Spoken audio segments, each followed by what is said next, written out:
émission na biso ya poko ya lelo émission na biso ya poko ya lelo tozali bongo na invité poko ya lelo tokende kopesa ye mbote pe tokopesa ye ntango mpona akende kose présente po biso na radio topresentaka bato te topesaka ntango na ndeko toyambi ye moko ayeba kose présente tokokende na kokopesa bote na ndeko na biso oyo toyambi me yambo na koloba ete émission toza kosala yango bongo na ndeko na ngai savoir na Jacques kuna na d'ici ye nde tozosala na ye émission elongo mpona koyamba candidat président de la république na biso na poko ya lelo tokokende na kopesa ye mbote mpe topesi yo ntango ya kokende kose présente yo moko maloba okokala.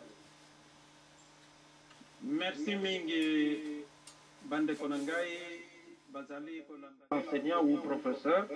J'ai donné le cours de mathématiques na Moamba pendant 10 ans. Na l'école cardinale Maloula 3 ans et na l'Institut de l'Ivoulou pendant 11 ans. J'ai formé des médecins, des avocats et des cadres de l'Obazan à Kinshasa. Les amis professeurs avec lesquels on était, et moi, quand j'ai terminé, j'étais dans la délégation syndicale, il y avait école catholique, il y a Moamba, il y a sous-région à Moamba. Baoui Bazali pour diriger le syndicat, il y a enseignants, ce sont des collègues qui me connaissent très bien. Baoui Bazali pour diriger comme syndicat, il y a infirmier, il y a docteur, il y a médecin. On s'est côtoyé dans la revendication, il y a fonctionnaire. De fil à aiguille, tout ce que je promets aujourd'hui, moi, les candidats des fonctionnaires, les candidats des enseignants, à améliorer l'image du fonctionnaire qui se promenait avec le sachet, on ne sait jamais en poche. Je connais très bien le problème du fonctionnaire que Kabila, que n'importe qui au Congo. Si moi aujourd'hui je descendais un peu de campagne médiatique avant que je descende, vous aurez la preuve que je suis très populaire à Kinshasa. Très.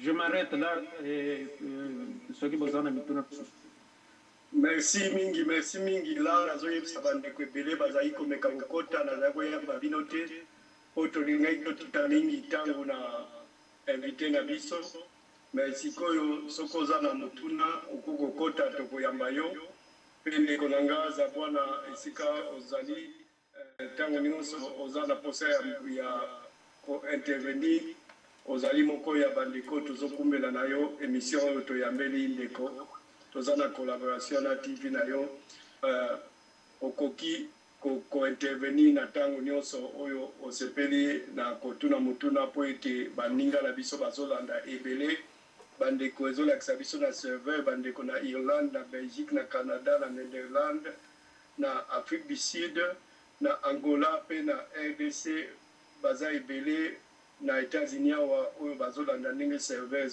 ezolakisa ngai yango etalisi ete bandeko baza na posa ya koyoka mingi epai na bino bozali bakandidat nayebi te ndeko zaza wana soki oza na merci mingi papa papi ndenge opesi ngai antenne naza na baserie ya bakestion mingi awa naza nango précisement mpona Congo naza mpenza na côté international nanu te mutuna liboso ezali selon ordre d'importance d'abord na barole ya un président.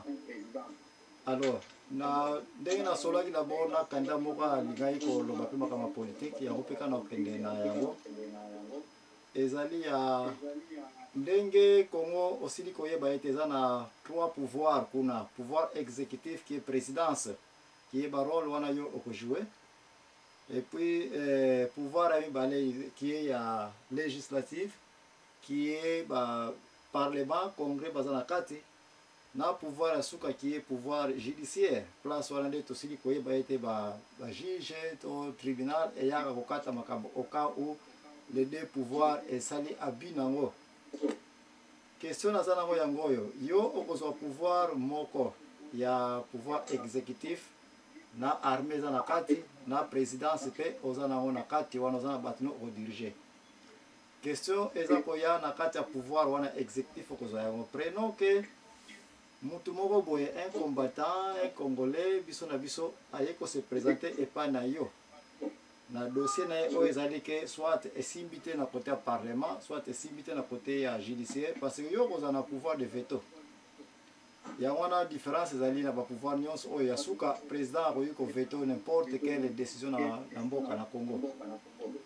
Sikoyo mutu yango ayeli yo sujet oyo ke soit na temps ya deuxième république, soit na temps ya première république, soit na temps ya troisième république, babomelaki ngai ndeko na ngai, soit parent na ngai, soit papa na ngai, soit mutu na ngai, na mutu azalaki na fonction moko publique très supérieure, en commençant par un président ou bien un ministre na ne faut pas toucher les intouchables, ndenge tomesana na système na biso ya Afrique.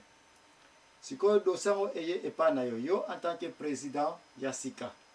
Oyo qui était président azalaki wana avant yo abomaka mutu et puis kayango eleki na justice kayango bayeli yango na bavocat na ye to na ye moko et puis eza clair c'est très vérifiable que mutu wana babomaki ye parce que ba utilisaki pouvoir ya en tant que bango ba exécutif. Yo okatla likambo ndenge nini? À vous l'antenne.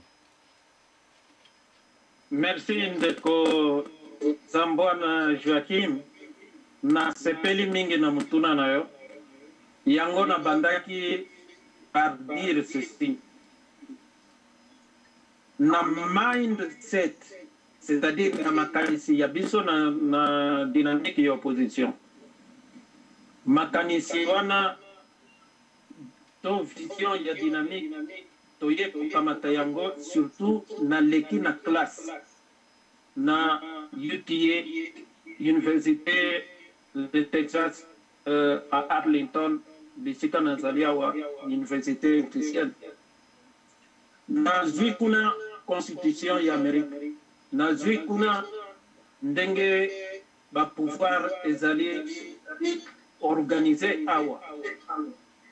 Et pesingai makanisi ya kuadmire o ya bango ndenge balobaka on imite ce qui est bon.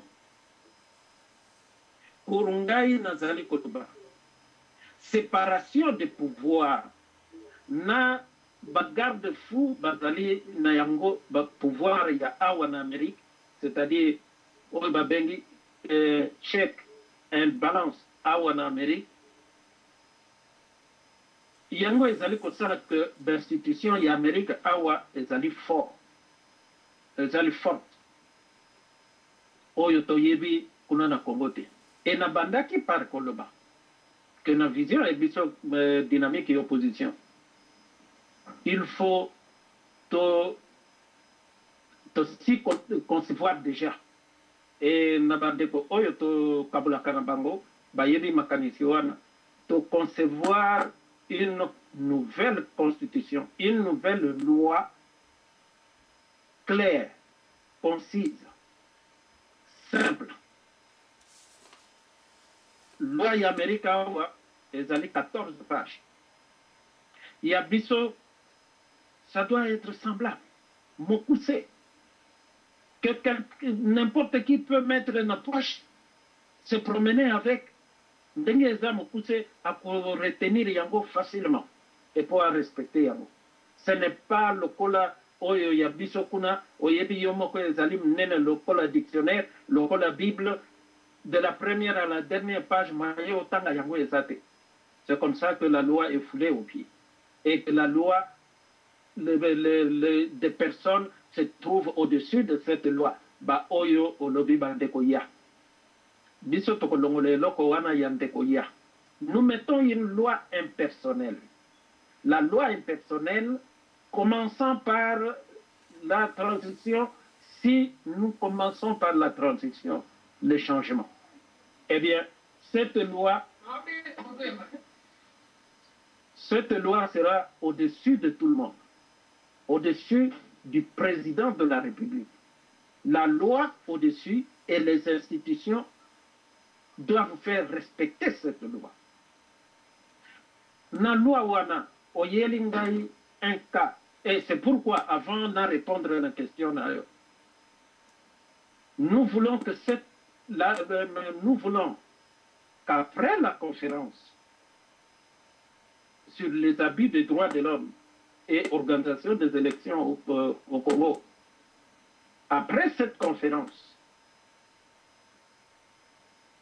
si nous mettons sur pied la transition, cette transition ou ce pouvoir transitaire et qu'on a une mission il y a pour préparer conférence de vérité et réconciliation au pays ndenge zalaka conférence nationale souveraine bisika tosukisa bisika toko continuer toko bakisa oyo ya malamu tomoni oyo ya malamu biso ba congolais toko apprendre à partir ya transition toko bandana yango ti ce qui est que ça 2-3 ans pour nous préparer conférence wana parce qu'il faut qu'on réussisse cette conférence pour réconcilier les Congolais avec lui-même. Réconcilier les Congolais, ba oyo basala crime, ba oyo basala mbeba.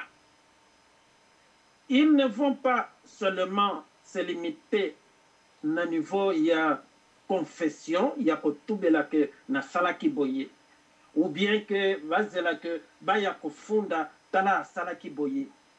Tous les crimes vont être passés au peigne fin. Oh, il y a un salaki crime à s'amender yemoko, à se repentir yamabe oh ya salakawana.